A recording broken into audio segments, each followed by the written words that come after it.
Kenalkan nama saya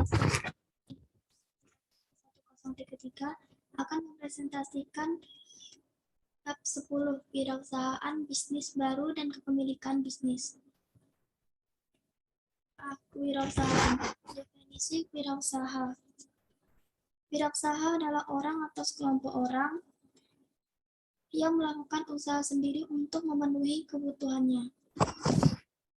Pada dasarnya, seorang wirausahawan melakukan suatu usaha dari memproduksi hingga menjualnya sendiri. Hakikat wirausaha. Wirausahaan pada hakikatnya adalah sifat, ciri, dan watak seseorang yang memiliki kemauan dalam mewujudkan gagasan inovatif ke dalam dunia nyata secara kreatif. Manfaat wirausaha yaitu sebagai pionir dalam penyediaan lapangan pekerjaan, sebagai kreator utama terciptanya pembangunan bagi lingkungan sekitar, secara pribadi dapat menjadi teladan melalui sikap pemberani, mengambil risiko, jujur, tidak merugikan orang lain, maupun sikap-sikap terpuji lainnya. Sebagai contoh pribadi yang taat akan hukum serta peraturan-peraturan yang berlaku lainnya, sebagai pribadi pendidik bagi karyawan yang dipekerjakannya, di mana pendidikan tersebut berupa pendidikan kemandirian, disiplin, jujur, dan tekun, dapat menjadi seseorang yang mampu menjaga keserasian ataupun keselarasan lingkungan, baik dari segi pergaulan maupun dalam hal-hal yang berhubungan dengan kepemimpinan. Keuntungan dan kelemahan wirausaha. Kelemahan wirausaha dapat yaitu menghasilkan penghasilan yang tidak pasti, bekerja keras dengan waktu yang terbatas, kualitas kehidupan rendah sebelum mereka berhasil, tanggung jawabnya cukup besar seperti keharusan mengambil keputusan walau mungkin belum menguasai permasalahan. Keuntungannya yaitu terbuka peluang untuk mencapai tujuan, terbuka peluang demonstrasikan potensi secara penuh, terbuka peluang memperoleh manfaat dan keuntungan secara maksimal, terbuka peluang untuk membantu masyarakat dengan usaha konkret, terbuka peluang untuk menjadi bos. B. Franchise. Seperti pengertian franchise. Franchise atau waralaba adalah sebuah metode dalam sistem distribusi barang atau jasa. Metode ini membentuk suatu model hubungan kerjasama bisnis antara franchiser atau pemilik usaha dengan franchise atau pemilik modal bisnis dan pengembangan UKM. Bisnis franchise dapat memegang peran penting dalam pengembangan UKM di suatu negara. Bisnis kepada pendatang baru di dunia bisnis, apapun produk yang akan tekuninya. Dalam bisnis nyata ini, franchise mempunyai komitmen untuk memberikan perangkat yang dibutuhkan untuk menjalankan bisnis termasuk manajerial. Peran bisnis franchise terhadap pertumbuhan mengharuskan adanya transfer pengetahuan permintaan kerjasama. Bisnis franchise merupakan penerapan standar kualitas tertentu terhadap produk yang dihasilkan. Dalam kedua hal tersebut tergantung pada masukan proses produksi. Jadi perusahaan kecil. Perusahaan kecil ada perusahaan yang memiliki kekayaan paling banyak 200 juta, tidak termasuk tanah dan bangunan, dan memiliki hasil penjualan minimal 1 miliar per tahun. Pertama, inovasi.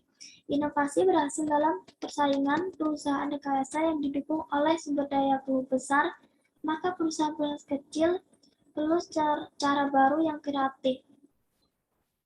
B. Layanan pelanggan yang superior. Perusahaan kecil seringkali dapat beroperasi dengan fleksibilitas yang lebih besar dibanding perusahaan besar sehingga bisa menawarkan dana jasa untuk kebutuhan pelanggannya. C. Biaya rendah. Perusahaan kecil dapat menyediakan barang dan jasa dengan harga yang rendah yang memungkinkan laba yang rendah juga dibandingkan dengan perusahaan besar. D. Mengisi ceruk pasar yang terisolasi. Kelemahan bisnis kecil yaitu kelemahan manajemen, kurangnya pendanaan, peraturan pemerintah. D. Bentuk-bentuk badan usaha. A. Perseorangan. Perseorangan yaitu perusahaan yang dimiliki oleh perseorangan yang tujuannya semata-mata untuk mencapai keuntungan kelebihan perusahaan. Jenis ini selain pendirian mudah, juga tidak memerlukan organisasi yang besar. B. Firma. Firma perusahaan yang didirikan oleh dua orang atau lebih yang menjalankan perusahaan atas nama perusahaan. Untuk mendirikannya ada dua cara, yaitu melalui akta resmi, yang proses selanjutnya harus sampai di berita negara. Yang kedua, kepemimpinan firma berada di tangan pemilik. Tujuannya yaitu untuk mencapai keuntungan perolehan dana dari pihak luar. C. Perseroan komanditer atau CP. CP itu persekutuan yang didirikan atas kepercayaan.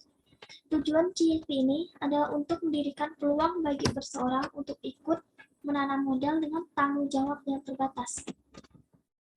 Dilihat dari kepemilikannya, CP dibagi menjadi tiga, yaitu perseroan terbatas biasa, perseroan terbatas terbuka, dan perseroan terbatas persero.